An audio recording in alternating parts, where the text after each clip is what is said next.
explorers. We've got several interesting places to see today. We'll start on the area between Yamhill and Shoals, and then second we'll follow the lost wagon train of 1853, and then last of all visit the restored ghost town of Calico. First, we'll see the last 5 minutes of Oregon video map number 2 of everything between Portland and Tillamook. All we haven't shown is Yamhill, Pike, Cove Orchard, Wapato, Gaston, Cherry Grove, Henry Hagg Lake, and Dilly. Our first town is Yamhill. Only about 1,000 people live here, but most of the locals think that there's no place like it. I believe the fancy Victorian house on the southwest end of town also doubles for a daycare center on weekdays. A left turn at the north end of town goes 4 miles west to Pike, which was originally settled by some folks from Pike County, Missouri. The children are probably bused to Yamhill because the school is now someone's home. This other old building that's about ready to fall down is someone's storage barn or workshop, I think. This whole area is just a nice, peaceful country setting. I like it here myself. Back at the Yamhill corner store, we turn north another 3 miles to Cove Orchard. This is just a small one-grocery store town.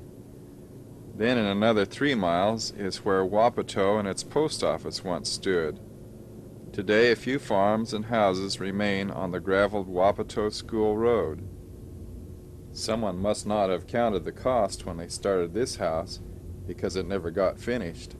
Nearby Gaston, population 560, was an industrial center with onion growers in 1915. Today, it's just another of our old historic towns. About 7 miles west of here is the community of Cherry Grove, a few houses plus a couple of home businesses and a nice old church. Over the hill, 4 miles north, is Scoggins Dam and Henry Hagg Lake. This is a good weekend getaway for picnicking and boating. Let's explore around a little bit before going back past a mill to Dilly, which is just more or less a fork in the road.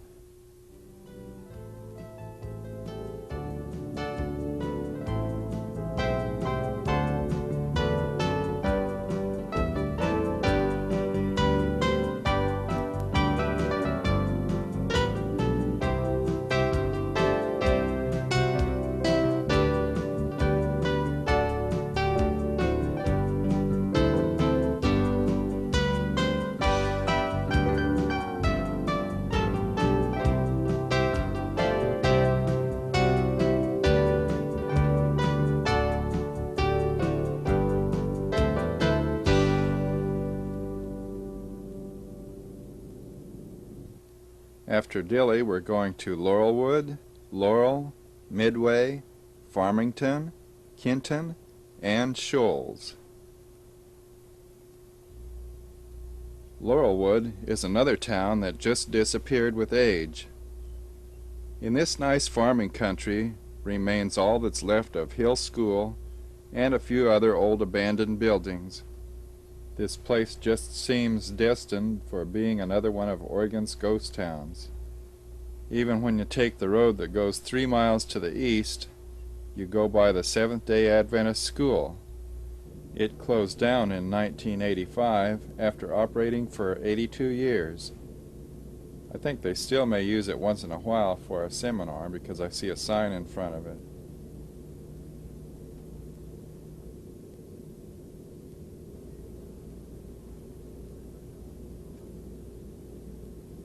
After you pass the school, you go by a mill and then up a steep hill. When you drop down the other side of the hill, you see the Laurel Valley and come into the small village of Laurel. It's good that the suburbs of Portland are still 7 or 8 miles away, so this nice peaceful valley remains in the country.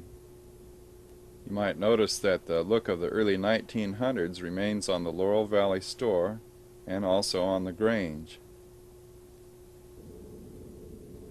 Midway just has one roadhouse and an old school, and acres of greenhouses and plants. Farmington is even smaller. There's a sign at both ends of town showing tractors, so the place was evidently named right. 3 miles down the road is Groner's Corner. Mr. Groner built this fancy 2.5-story house in 1880. The Georgian mansion was built 56 years later, and these only 5 years later. Here's Kenton at about the end of our journey. This is an interesting old town with a grange and some old houses. It's still just a few miles from Portland. I hope the big city doesn't ever reach out this far and cover up this beautiful country.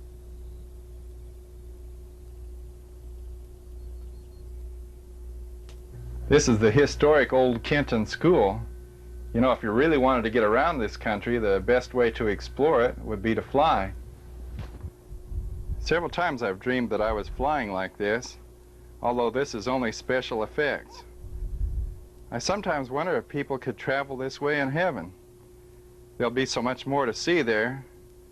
Surrendering your will to Jesus is the only way to get there. Surprising enough, since He is wiser, He has a plan for you that's much more fun than anything that you could think up for yourself. Shoals, the last town, was originally Shoals Ferry. A log raft powered by hand across the Tualatin River was built by Peter Shoals after he settled here in 1849. The road out of here must not have been the best, because it took 3 days to haul a load to Portland from here. A toll bridge was built later, and today a paved highway makes the trip into Portland last just a few minutes. Of course, Portland has expanded a lot since then too, so it's a little bit closer now.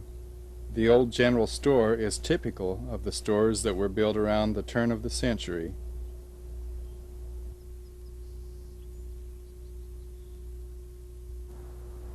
I hope you've enjoyed exploring this part of Northwest Oregon as much as we have in taking you there. If you like this, you might want to take a look at North Central Oregon. That's on our video map number 4. Anytime you'd like to take a trip, just come along with us.